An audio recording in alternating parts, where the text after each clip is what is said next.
Bienvenidos a esta clase que tiene que ver con la unidad 6 de nuestro programa de filosofía, específicamente la segunda clase de esta unidad, cuyos contenidos tienen que ver con la perspectiva de Rousseau. Entonces es voluntad general, autoridad y soberanía en Rousseau.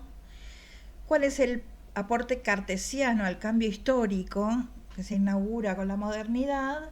Y en torno a la figura de Descartes, el racionalismo, la sabiduría y la política. Vamos a comenzar esta clase tomando como base el texto de Roald Dahl que tienen como bibliografía obligatoria. Nosotros estamos trabajando en torno a la comprensión posible del cambio cultural y concomitantemente filosófico que adviene con la institución de la modernidad. Es decir, cómo cambia la representación del mundo y de la conciencia humana. La pregunta bajo la que organizamos nuestra reflexión de hoy entonces es qué experiencia de sentido construían las tradiciones anteriores, o sea, la de la antigüedad, la del medioevo, que son las experiencias, el modo de la experiencia y del sentido común que dejan de existir prácticamente con el inicio o la fundación de la modernidad. Es decir, pensaremos la diferencia en la experiencia del mundo compartido a partir de la que se genera o se comprende aquello que generaba la legitimidad que sostenía el gobierno en tiempos de los antiguos y de los medievales.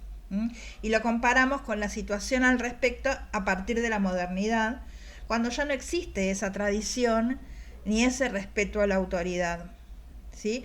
Brevemente, comenzamos entonces haciendo una síntesis de las reflexiones pertinentes en la primera parte del libro de Myriam Roald Dahl, ¿no? Ella es una filósofa francesa contemporánea y señala en ese texto, siguiendo a Arendt, que necesitamos ir hacia las experiencias políticas e históricas específicas para poder comprender primero la experiencia de la polis griega y luego la de la civitas romana, para intentar entonces comprender esas experiencias en la autointerpretación que griegos y romanos dan de la vida común y política, en tanto organización de esa vida común.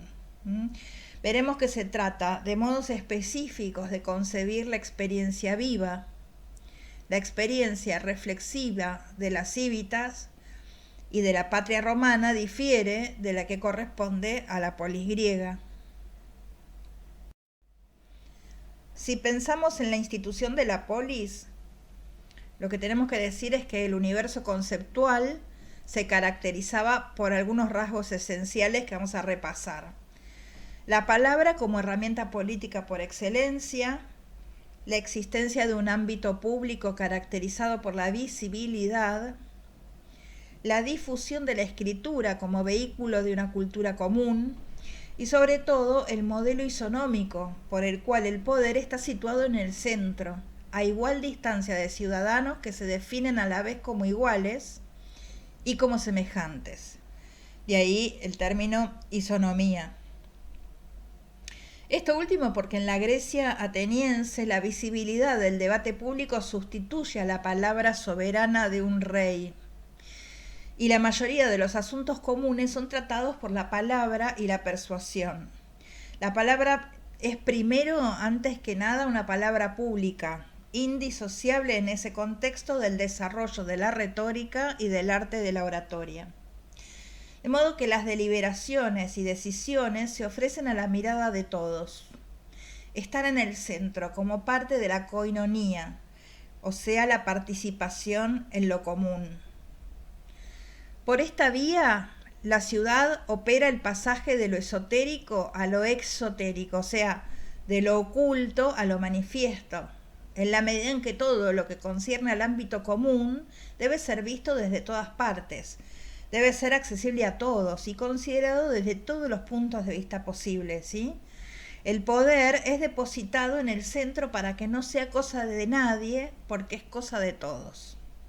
Es decir, aquello que antes se hallaba reservado a un pequeño número de especialistas, aquello que constituye el privilegio de una casta, digamos, es puesto a disposición de todos y se convierte en la cosa común.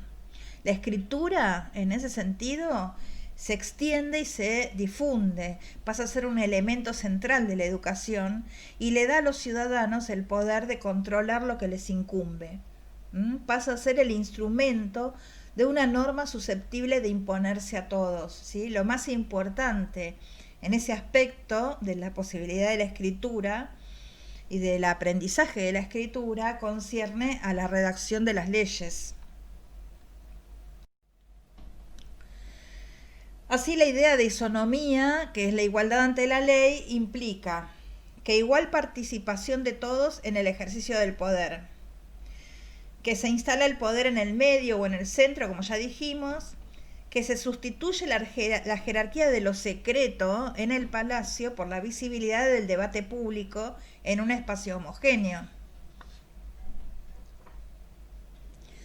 Se instituye también el reino de la ley, del nomos, que convierte a todos los ciudadanos en a la vez iguales ante y por la ley. La ciudad instaura entre sus miembros relaciones de reciprocidad y reversibilidad que van a reemplazar a las relaciones jerárquicas de mando y obediencia. Digamos, teóricamente, al menos, la igualdad consiste en la igual participación de la totalidad de los ciudadanos en el ejercicio del poder. En cambio, las relaciones que son de orden privado, doméstico, familiar, ¿sí?, no van a depender de un reparto, sino que continúan siendo definidas en términos de dominación y sumisión. O sea, amo-esclavo, hombre-mujer, padres e hijos. Es muy interesante considerar que la constitución de ese espacio cívico homogéneo, organizado por las nociones de simetría, paridad, reversibilidad, se corresponden con la imagen del mundo que se constituye cuando el pensamiento racional se libera del mito y de las antiguas cosmogonías en las que reinaban las potencias divinas, las cuales se organizaban alrededor de las nociones de génesis y de soberanía. La revolución intelectual y mental que se opera con los físicos, o sea, de la escuela de Mileto, hacia mediados del siglo VII a.C., marca una ruptura radical. ¿Por qué? Porque la idea de una soberanía que impone su superioridad y distribuye el orden va a ser sustituida por la búsqueda de un principio, o sea, de un arjé, que no sea ya una fuerza, sino una ley o un principio de equilibrio entre los elementos. O sea, que tenemos un paralelismo, una analogía, si se quiere. El nuevo modo de pensamiento entonces se ordena conforme a un ideal de inteligibilidad que pretende comprender el cosmos desde la ley común que lo fundamenta. Esa ley es el nomos, ley de equilibrio entre ciudadanos y no ya fuerza o potencia soberana. La realización, mejor dicho, la reorganización de una perspectiva cosmológica y geometrización del universo físico son correlativas, son análogas a las transformaciones de la experiencia política y social. El cuerpo social y la comunidad humana en el seno de la ciudad son pensados en los propios términos del pensamiento cosmológico. ¿Sí? O sea, en los dos órdenes, en el físico y en el político, o sea, en el social, el ideal de isonomía sustituye a la soberanía. Y el interés de la polis griega en su momento fundador es asegurar el vivir juntos de los ciudadanos, inscribiendo la ciudadanía en el espacio. Por eso los griegos lo que hacían era fundar nuevas polis. Ahora bien, la coinonía y la isonomía no pueden ser totalmente inscritas en el espacio común. Perdón. Digamos, para asegurar la permanencia es necesaria inscribirlas en el tiempo y no solo en el espacio. En ese sentido, Reboldalos nos dice, la polis fue pensada cabalmente por ellos como esa memoria organizada que daría un carácter imperecedero a la existencia pasajera y a la grandeza fugaz de sus actores mortales. La institución de la memoria organizada coincide entonces con el ejercicio de la ciudadanía. En ese sentido, lo importante de Atenas, dice, no era el territorio de Atenas, sino los atenienses, la comunidad de los ciudadanos tomados en su conjunto. La cosa pública se arraiga en la comunidad de los ciudadanos, en la presencia cívica, en la copertenencia a un nosotros. Los hombres, no importa dónde se establezcan, constituyen inmediatamente una verdadera ciudad. Esta actitud ateniense, griega, para la dispersión, es la modalidad de perseverancia en lo que la polis es, ¿sí? Como si la memoria organizada pudiera repetir hasta el infinito la institución de la polis, con el propósito de edificar una morada cuya estabilidad y permanencia resistieran a la existencia fugaz. Hay un tema con el espacio común y con el tiempo. Hay digamos, en cambio, por diferencia de la política romana, ¿no?, que se apoya en el concepto de fundación y en el carácter sagrado del acto de fundar, ¿sí? O sea, para los romanos, lo que ha sido fundado constituye una obligación para todas las generaciones futuras. O sea, en los romanos tenemos una continuidad en el tiempo que en los griegos aparece como endeble, ¿no? Comprometerse en la existencia política significa para los romanos conservar la fundación de la ciudad de Roma.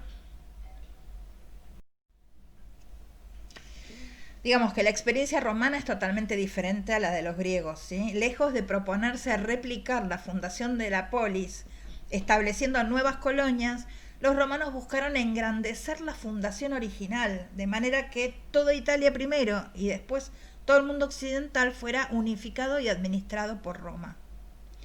No son muchas polis, termina siendo el imperio romano.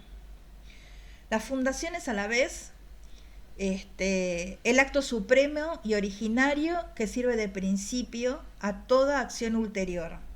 Tanto que los romanos fechan su historia a partir de la fundación de Roma, mientras los griegos pautan el tiempo entre una olimpiada y la siguiente. Ahí tal vez se puede comprender la diferencia un poco también. Digamos, los romanos se arraigan verdaderamente en el territorio. Este comienzo tiene fuerza de autoridad porque está asociado tanto a una concepción profundamente política de la religión como al aumento que produce la autoridad. En este sentido, ser religioso significa estar ligado al pasado. En Roma, al menos, nada se parece más a la actividad política que la actividad religiosa. Ambas son una actividad compartida que liga, que reúne, ¿sí?, a la gente, a las personas, a los cívitas. La fórmula romana es innovadora porque asocia la novedad, el comienzo y la conservación y el engrandecimiento de lo que ya existe, ¿sí? La autoritas, que es depositada, digamos, en el Senado, agranda, extiende el principio de la fundación y hace perdurar su vitalidad. Asegura por medio de la tradición la continuidad ininterrumpida del principio fundador a través de las generaciones. La columna vertebral del espíritu romano reside entonces en esta tríada entre autoridad, tradición y religión, surgida directamente del acto de la fundación. ¿Sí? Y la autoridad, como dijimos, aumenta la energía de la fundación gracias a su transmisión por la tradición a través de la sucesión de generaciones.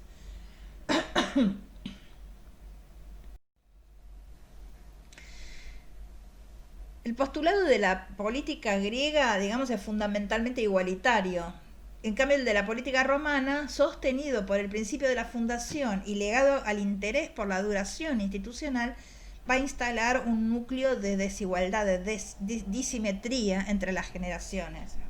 Y va a haber un privilegio de los mayores, de los ancianos, que reside en que ellos dan el ejemplo de la grandeza a las generaciones venideras. Así entendida, la autoridad no está ligada primordialmente a la función legislativa, ¿sí? Sí, que era lo que uno puede suponer que era el Senado, sino que su función fundamentalmente es el de la transmisión transgeneracional. Los romanos encaran a su manera la necesidad de objetivar la permanencia de su existencia. Demanda ser experimentada esa existencia en el espacio, pero sobre todo demanda ser vivida en la duración. Y es allí donde interviene precisamente la fuerza de la ligazón a la autoridad. La perennidad de su mundo no reside en su estabilidad o en su inmutabilidad, que de hecho no existía, sino en su generatividad, o sea, la transmisibilidad, ¿sí?, que se da a nivel de lo político. Todo se presenta entonces como si al confrontar esos dos orígenes de lo político, el de los griegos y el de los romanos, llamados ambos pueblos políticos por excelencia, se nos remitiera a dos fuentes distintas: el espacio público de aparición por un lado y la duración pública e institucional por el otro. O sea, dos identidades políticas, dos esquemas de fundación diferentes. Es insuficiente recordar que el orden igualitario de la polis no puede instalar en su centro la noción de autoridad. Allí la persuasión es sin duda el correlato del orden isonómico. Y hay que considerar también que la primacía del espacio público, ¿sí?, de aparición, espacialización de lo político, deja fuera la matriz temporal, que sería lo que habría instalado en el centro del mundo común la fuerza de la ligación a la autoridad. La confianza de los griegos en algo que los superaba venía de la proporcionalidad entre el cosmos y la ciudad. Solo así podían pensar a la ciudad como una comunidad. Los romanos se hacían una idea muy distinta, ¿sí? Ellos pensaban distinto la res pública, de la cosa, o sea, la cosa pública. Y ello porque veían en el pasado y en la grandeza de los ancestros a la fuente de la autoridad. El carácter sagrado de la fundación entraña para las generaciones futuras la obligación de comprometerse en la existencia política, lo cual implica a la vez conservar la fundación de la ciudad y comenzar algo en el mundo para cada generación. El concepto de autoridad, tal como se constituyó entre los romanos, deriva entonces, ante todo, de una relación transgeneracional. Son los ancestros quienes encarnan y aseguran la fuerza de ligazón de la autoridad, porque son los que aumentan y engrandecen con su autoridad la fuerza de las acciones de los vivos, que a su turno confirmarán las experiencias vivas de sus sucesores.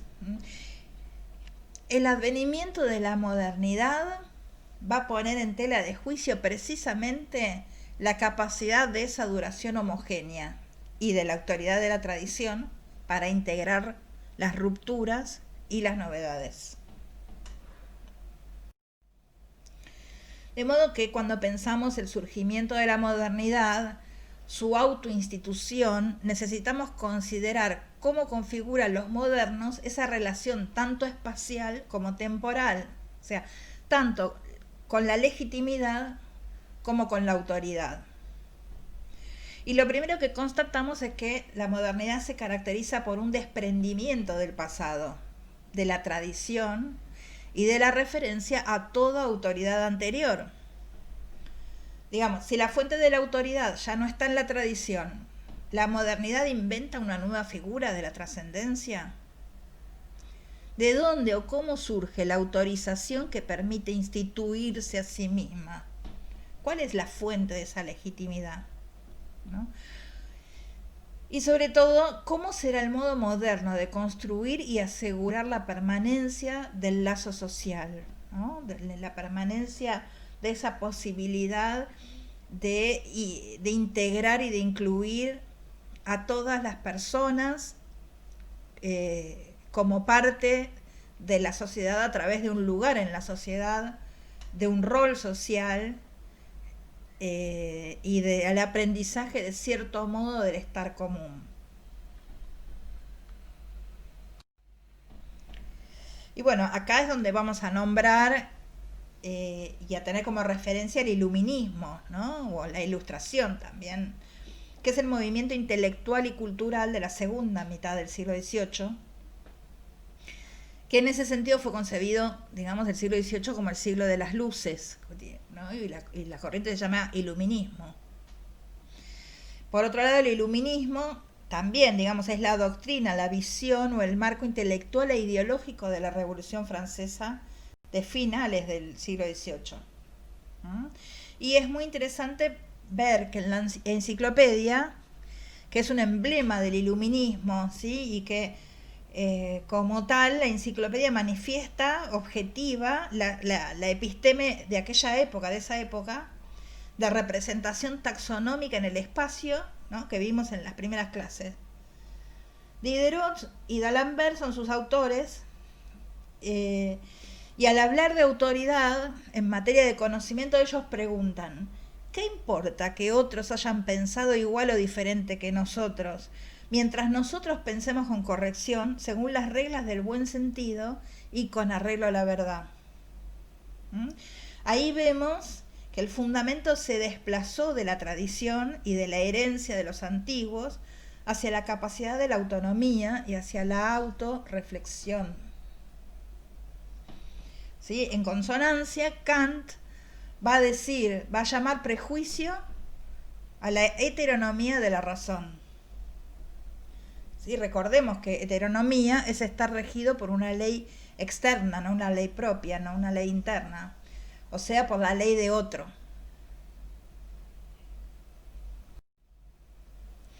La autoridad, entonces, en el siglo XVIII es vista como una de las fuentes más importantes del prejuicio y por lo tanto es combatida. La radicalidad de esta postura iluminista se debe a su enfrentamiento con una tradición dogmática que es la lectura religiosa de las Sagradas Escrituras. No admitir ninguna autoridad tradicional y someterse al tribunal de la razón es la nueva exigencia. O sea, la nueva fuente de autoridad es la razón, no la tradición. O sea, pensar por sí mismo es la máxima del pensamiento sin prejuicio. ¿Y quién es el mayor difusor y defensor del pensar por sí mismo? Descartes. Descartes es una referencia central para la modernidad a partir del por eso llamado sujeto cartesiano, que tiene implicancias que van mucho más allá, pero son concomitantes y correspondientes con el sujeto epistemológico.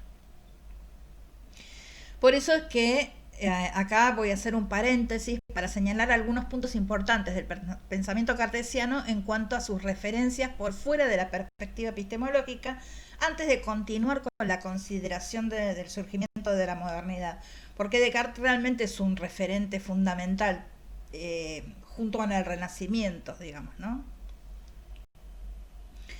En primer lugar, es importante tener en cuenta que Descartes no aboga por la igualdad entre todas las personas, como habían hecho los griegos y lo harían los iluministas.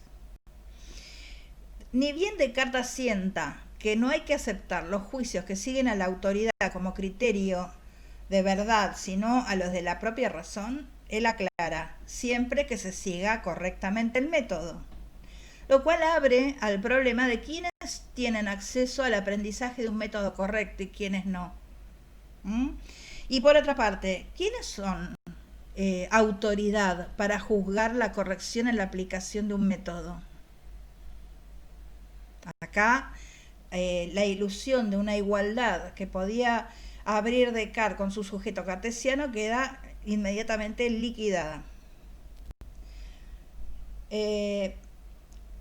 A partir de acá, digamos, con base en el trabajo de Susana Maidana, que ustedes también tienen como bibliografía obligatoria, voy a puntualizar en segundo lugar que en el discurso del método, en la segunda parte, Descartes no se refiere ni al ámbito moral ni al ámbito político cuando trata la reconstrucción del pensamiento ante la caída de la autoridad.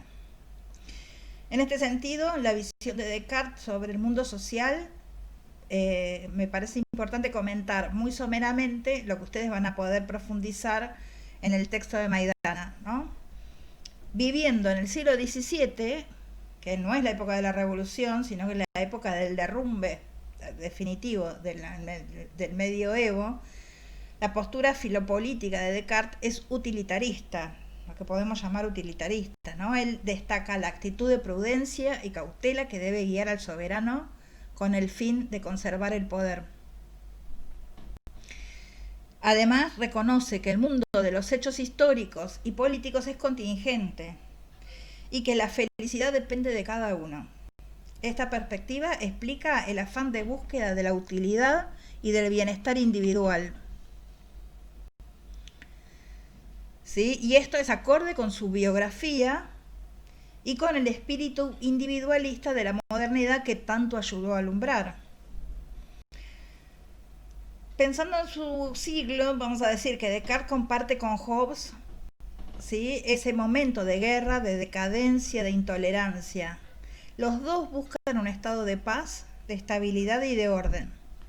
Pero mientras Hobbes convierte a la política en uno de los temas centrales, Descartes se embarca en la constitución de un saber que ofrezca certeza. Esa es su mayor diferencia, ¿no? Ahora bien, de todos modos, Descartes en la segunda parte del discurso del método distingue entre dos tipos de pueblos: los que fueron salvajes y se fueron civilizando poco a poco a medida que necesitaron resolver conflictos, y los que toman en cuenta la constitución de algún legislador desde el comienzo. Y él dice que estos son más organizados, más racionales. El paso entre un pueblo y otro, entre un tipo de pueblo y otro, no está mediado por el contrato social en Descartes, sino por una situación natural de necesidad.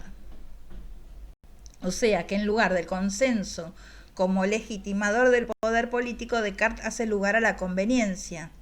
Ello explica la importancia de la noción de prudencia, con la cual aconseja a los soberanos de su tiempo y que también lo acerca a la perspectiva aristotélica.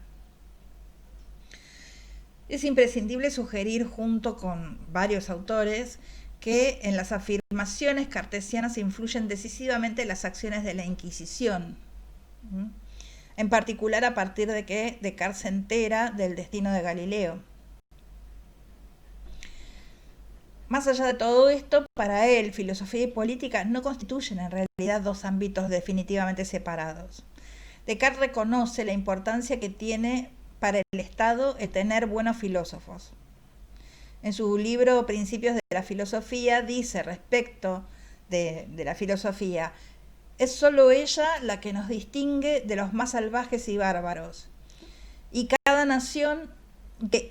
nación, en tanto más civilizada y culta, cuanto mejor filosofan en ella los hombres. Y así que el mayor bien que puede haber en un Estado es el de tener verdaderos filósofos. La búsqueda de la totalidad de la filosofía no es contradictoria con la política para él, ¿sí? La política se nutre también de la experiencia. Susana Maidana cierra su trabajo comentando: lo cierto es que la política cartesiana se teje en el cruce de dos líneas: la ideológica, que lo liga con la tradición, y la utópica, que pretende ofrecer las condiciones de libertad y de derecho que el individuo moderno requiere para lograr una buena vida. Con esto cerramos nuestra consideración específica de la obra cartesiana para volver al foco del surgimiento de la modernidad desde la perspectiva filosófica, desde nuestro tema. Retomamos entonces la idea de que en la modernidad el fundamento se desplaza de la tradición y la herencia de los antiguos hacia la capacidad de autonomía y reflexión que también fundamentó René Descartes. Ahora bien, ¿cuál es la novedad radical en los tiempos modernos? ¿Sí? La modernidad reivindica un modo de legitimidad apoyado en la autoafirmación de la razón. De modo que podemos pensar que lo específico de esa legitimidad se asienta en el proyecto de la autofundación o a partir de la autofundación. Ese proyecto es un proyecto de ruptura. Ese es el proyecto, la ruptura. Planteándose como autoafirmación, la modernidad se autoriza a sí misma, ¿sí? Ahora bien, no nace de la nada, la modernidad no tiene una historia. Ese proyecto se inicia en el Renacimiento y tiene su expresión máxima en la afirmación de sí del sujeto cartesiano. En ese sentido, Descartes es el iniciador de la modernidad, tanto por el ejercicio de la duda metódica, suspendiendo los prejuicios, como por la voluntad de comienzo encarnada en el cogito, que solo encuentra su fundamento en sí mismo. Cogito ergo sum. Pienso, luego existo. El proyecto moderno entonces no surge de la nada, no surge ex nihilo, no es un comienzo absoluto. En el contexto vital de Descartes, que analizamos en clases anteriores también, la crisis social encuentra como contrapartida a la visión de Dios creador, ¿no? De que Dios creador no necesita nada, no se obliga a sí mismo. Dios es causa formal extrínseca y causa final. No está ligado a ninguna consecuencia de sus manifestaciones, no tiene que hacerse cargo de nada. De algún modo, Dios se ha vuelto indiferente a la suerte de su criatura frente a la crisis que padece el mundo. Dios puede tanto aniquilar al mundo como conservarlo. En ese momento se vive un descompromiso divino con el mundo. Y de este modo, un Dios que no tiene ningún compromiso con el hombre no le deja al hombre otra alternativa que la afirmación y la carga de sí mismo, hacerse cargo de sí mismo, plantarse sobre sus propios pies. En el análisis de Revolt, ella dice, la idea de un comienzo moderno está encarnada en la figura heroica del sujeto cartesiano, que a través de la experiencia de la duda y luego del cogito, transforma la realidad de la crisis en libertad absoluta de las condiciones que se da a sí mismo. O sea que el cartesianismo transforma la crisis de certidumbre de fines de la Edad Media en la experiencia de certidumbre. El interés que el hombre vuelca en sí mismo, en el cuidado de sí. La impotencia radical del hombre se revierte en una nueva fundación antropológica que es la del gesto soberano. Por esta vía la modernidad se inaugura con una experiencia que inventa nuevas respuestas a problemas que en la Edad Media se habían vuelto insolubles. Otra cosa, algo nuevo, puede advenir porque el poder explicativo de respuestas ya insatisfactorias o inoperantes, ese poder está agotado. Entre paréntesis, recordemos este momento y este fenómeno cuando analicemos el pensamiento de Castoriadis, lo que significa, lo que es la imaginación, ¿no? La imaginación social. El imaginario social, perdón. Digamos, la modernidad afronta lo que vive como el reto de la tradición y responde al desafío mediante algo radicalmente novedoso, que es la autoafirmación y la autointerpretación de lo humano que genera la modernidad. La consistencia del proyecto moderno proviene de su exigencia de ruptura y de innovación, no necesariamente del cumplimiento de ese proyecto, que va a ser lo que va a dar pie a otras corrientes más adelante. Los pensadores de la modernidad coinciden en que más importante que el cumplimiento del proyecto es la formulación del proyecto mismo, que es el de ruptura.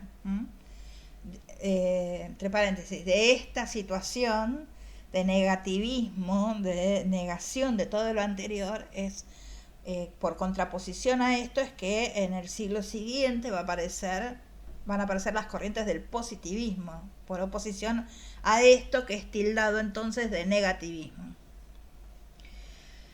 Digamos, entre la autoafirmación, que si se quiere es cartesiana, y la autohabilitación, que es construida en los proyectos de contrato social, hay una distancia. No es lo mismo una cosa que otra. Y esa distancia se plasma en la viabilidad o consistencia del contrato social, ¿sí? Se plasma en los debates, se plasma en los enfrentamientos y en los proyectos de institucionalización diversos y siempre inacabados que implica la modernidad. Entonces, lo importante acá, por ahora, es que la afirmación de sí es la que determina la radicalidad de la razón, y no a la inversa. No es la radicalidad de la razón la que determina la autoafirmación, sino a la inversa. Digamos, pienso, por lo tanto existo, ¿sí? De algún modo podemos decir, como Dios, el hombre existe porque piensa, y ese pensar es un acto creador inmanente. Para el hombre moderno, el acto del pensamiento es un acto de autocreación. Y allí es donde queda planteada la posibilidad de crear un mundo nuevo, un mundo social nuevo. Como vimos, entonces, la autofundación cartesiana de la razón ha sido determinada a plantearse como tal por la coacción extrema planteada por la época de la que viene. Lo específico de la modernidad en ese nuevo tiempo es la reivindicación misma como tal, la reivindicación en sí. Y lo que realiza la razón es la radicalidad de la exigencia y del desafío. No hay que confundir entonces la autoafirmación con la autohabilitación, la consistencia del gesto fundador con la ilusión de su cumplimiento, ¿no? O sea, con su puesta en marcha. Ahí tenemos un problema diferente. Ahora, cuando hablamos de la nueva fundación, hablamos del contrato. Según la elaboración romana, la autoridad se arraigaba en el reconocimiento de una anterioridad de sentido. La modernidad, en cambio, se atribuye una fundación basada en el contrato social. Cuando se derrumban las teorías del derecho divino que asignaban origen divino a la soberanía, la sociedad política rompe con esa forma de trascendencia y se piensa como una institución humana que no se apoya en ningún orden exterior al hombre. Se autoinstituye por un nuevo acto fundador que es el pacto social. El pacto entonces es una convención de autorización. La soberanía a partir de ahora se vuelve problemática. Deberá ser objeto de un consentimiento por parte de quienes obedecen. Y esa es la esencia del pacto, que da nacimiento a la sociedad al mismo tiempo que legitima a la autoridad política. Y en ese aspecto es donde van a aparecer los conflictos de ahora en más. Más que modalidades según cada autor, ¿sí? Porque Hobbes propone un pacto de sumisión, mientras Rousseau propone un pacto de asociación, lo que va a importar es el hecho de la autoinstitución del cuerpo político y su dimensión convencional. El pacto social, digamos, aclaremos por las dudas, no es un acontecimiento histórico, ¿sí? Es un artificio, es una hipótesis.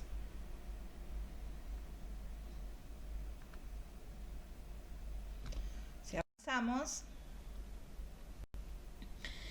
decimos, bueno, a ver, al principio del consentimiento encontramos una problemática individualista, ¿no? Del consentimiento en el pacto. La libertad de los individuos es un derecho natural inalienable. Lo habíamos visto con los autores contractualistas. La asociación civil es un acto voluntario, que es lo que habíamos visto con Rousseau. ¿Qué fundamento más firme puede tener la obligación entre los hombres sino el libre compromiso de aquel que se obliga? Dice él. Rousseau sabe que el pacto social no consiste en un compromiso recíproco entre individuos. Si pasara eso, el pacto estaría expuesto constantemente al riesgo de la revocación y eso implicaría la disolución del cuerpo político.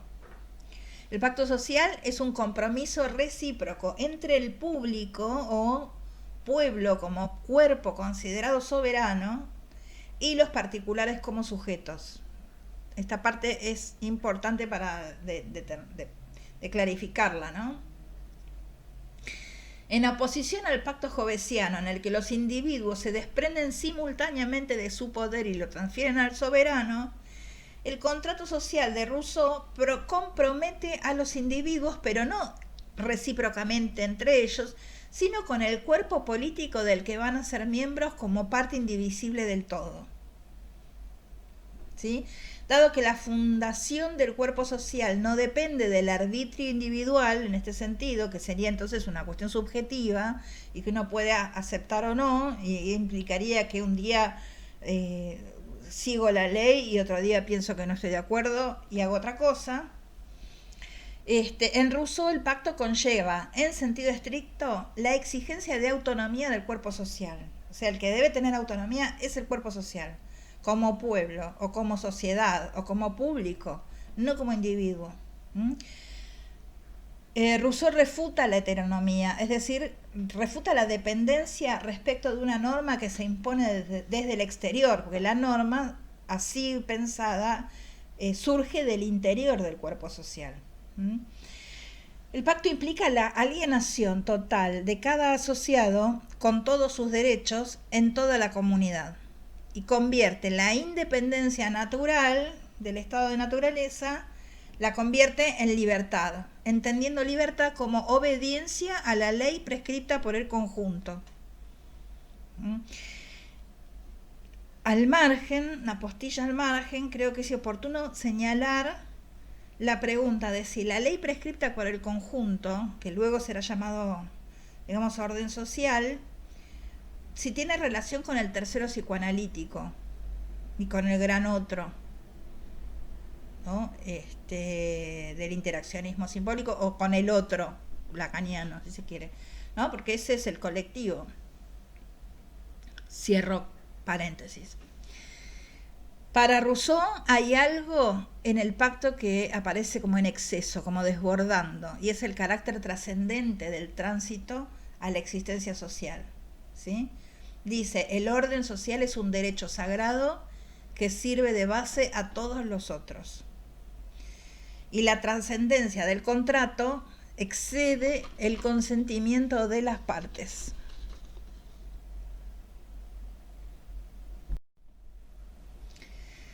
Entonces, ¿cuál es la trascendencia inherente al acto de asociación por el cual el pueblo es un pueblo?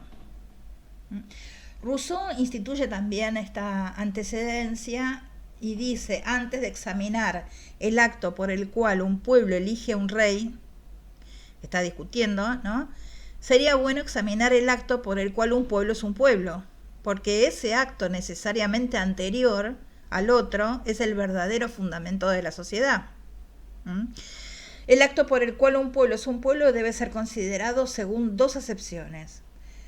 Una, la instantaneidad del acto social, o sea, su primordialidad, y su actividad permanente, por la otra parte, ¿no? O sea, la duración que ese acto produce. Estas dos acepciones reunidas se leen en la fórmula que expone la esencia del pacto. Dice, de manera inmediata, en lugar de la persona particular de cada contratante, ese acto de asociación produce un cuerpo moral y colectivo. O sea que se instituye de una vez y para siempre. Instituye, produce, reproduce, reafirma. El cuerpo político es el resultado de un solo acto de la voluntad. Y toda su duración no es más que la continuación y el efecto de un compromiso anterior, cuya fuerza solo deja de actuar cuando ese cuerpo se ha disuelto. De modo que el pacto social, el contrato social, es un acto metapolítico, es un acto antropológico y metafísico, ¿sí? Más que una cuestión jurídica stricto sensu, en un sentido estricto.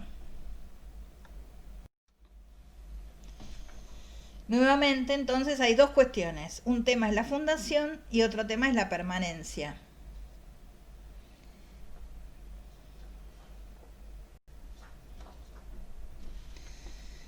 El acto primitivo por el cual ese cuerpo se forma y se une todavía no determina nada de lo que debe hacer ese cuerpo social para conservarse.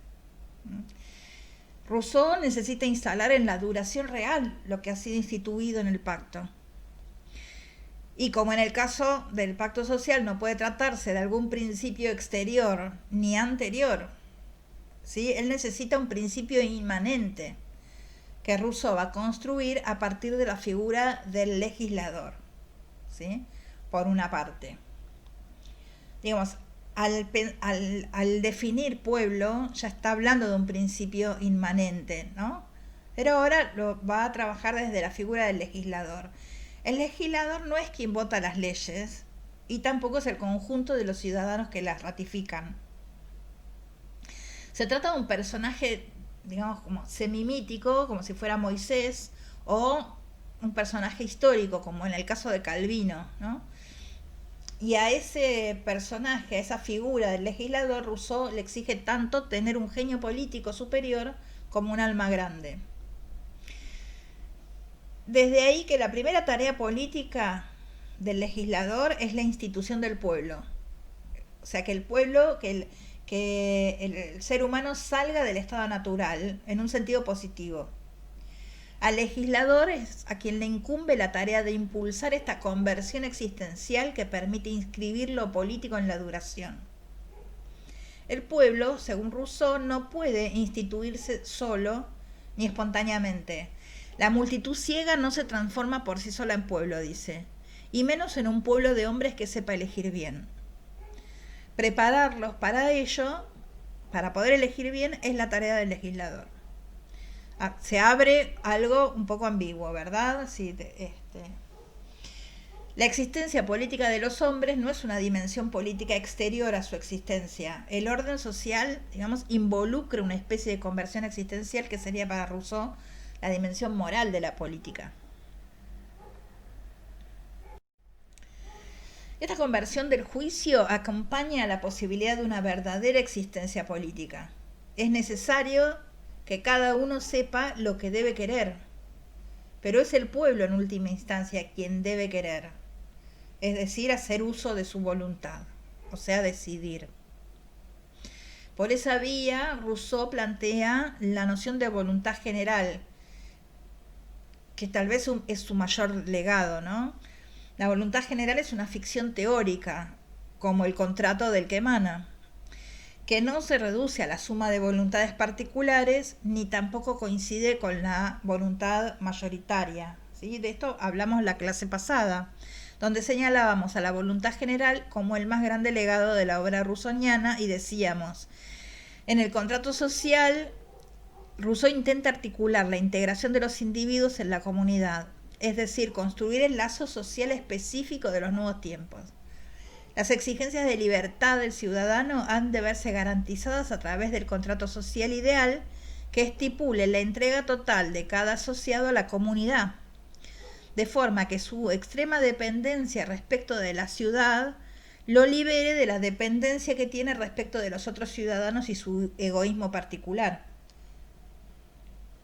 Del pacto libremente aceptado por los individuos emana la voluntad general que se expresa en la ley y que concilia la libertad individual con un orden social justo, dice Rousseau. La voluntad general señala el acuerdo de las distintas voluntades particulares, por lo que en ella se expresa la racionalidad que le es común, y esa es la voluntad general. Que por supuesto quien va a saber cuál es la racionalidad común es el legislador. En la voluntad general, la dependencia se convierte en auténtica realización de la libertad del individuo en cuanto ser racional.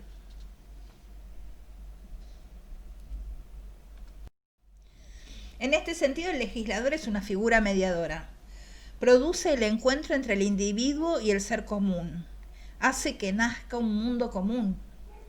Trasladar, sin disolver, el yo a la unidad común. Esa es la tarea de las buenas instituciones sociales, dice la autora del texto, que es Revolt Dallon. Las prerrogativas del legislador tienen que ver con las del Senado romano, ¿sí? En principio, el legislador no dispone de la potestas, ¿sí? No se trata de magistratura ni de soberanía, porque si tuviera soberanía sería una tiranía, ¿sí? Como Rousseau consideraba la monarquía. El legislador propone leyes, pero no puede imponerlas, las promueve, digamos, las presenta y las aconseja. Y por otro lado, el legislador educa, rectifica rectifica, perdón, el mal juicio, dado que, aunque se oriente al interés común, la voluntad general se puede equivocar. Entonces, es el legislador el que debe conocer cuál es la voluntad general adecuada y cómo encauzarla, cómo educarla. Creo que podemos ver reminiscencias de estas posturas en lo que después fue el Estado-Nación occidental. A ver, digamos, para ya ir acercándonos hacia el final. Preocupado Rousseau por la perennidad del contrato y por la institución de lo político, Rousseau insiste en la inscripción en la duración y en la necesidad de recurrir a los ritos, y en este sentido de la religión. La problemática del legislador está ligada a la de una religión civil, en el sentido de que tenga por objeto los sentimientos de sociabilidad sin los cuales es imposible ser buen ciudadano. Aquí la educación otra vez. La religión civil prioriza la cuestión de lo religioso en el sentido de instaurador de lazo, porque reúne, une. Si hay trascendencia en esto, está proyectada hacia el futuro, más que arriesgada en el pasado.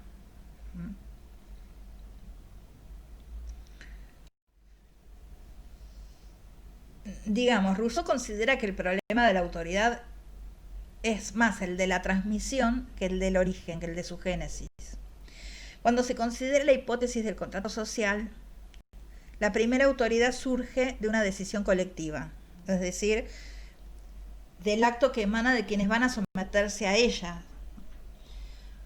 Esa autoridad entonces está condicionada por algo más que sí misma, ¿sí? O sea, se puede dudar de que el procedimiento contractual responda a la cuestión de la génesis de la autoridad. Aunque la génesis de esa autoridad es la de su reconocimiento por quienes van a someterse a ella, la cuestión de la duración pública, como antes de la modernidad, es un desafío fundamental. Si hoy decidimos someternos a un contrato social, mañana podríamos cambiar de opinión y hacerlo individual o colectivamente. Por eso este es el problema que Rousseau quiere, digamos, resolver a través de la figura del legislador y la figura de la voluntad general. La fundación contractual no habilita a los modernos en este sentido a considerarse una especie de creación continua de instituciones. El problema de la autorización permanece. Con la figura del legislador, Rousseau se refiere al principio generador que rige el modo de institución de lo social en el momento en que la modernidad se autoafirma como ruptura y reivindica su autoinstitución. Rousseau sabe que la temática del legislador de algún modo reemplaza al anterior rol de la tradición. Y también sabe que el perfil educador del legislador puede hacer que la autoridad del instrumento e incluso, digamos, termine como una máscara del poder. En realidad, el legislador es el que hace hablar a la voluntad general. En su discurso sobre la economía política, Rousseau plantea: es bueno saber utilizar a los hombres tal como son, pero es mucho más valioso aún hacerlo como uno necesita que sean.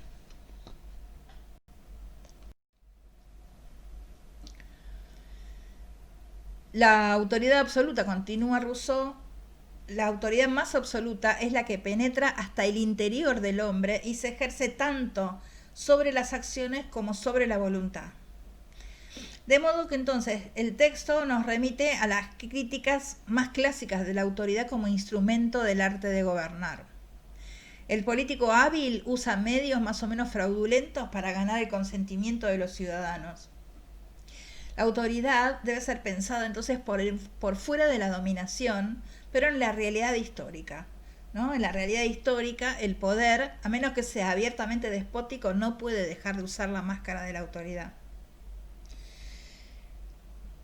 para finalizar, digamos, la autoridad se sitúa en el cruce de dos ejes, el vertical de la tradición, ¿sí?, la dominación o una trascendencia cualquiera, y el eje horizontal del querer vivir juntos, que remite al tema del lazo social otra vez.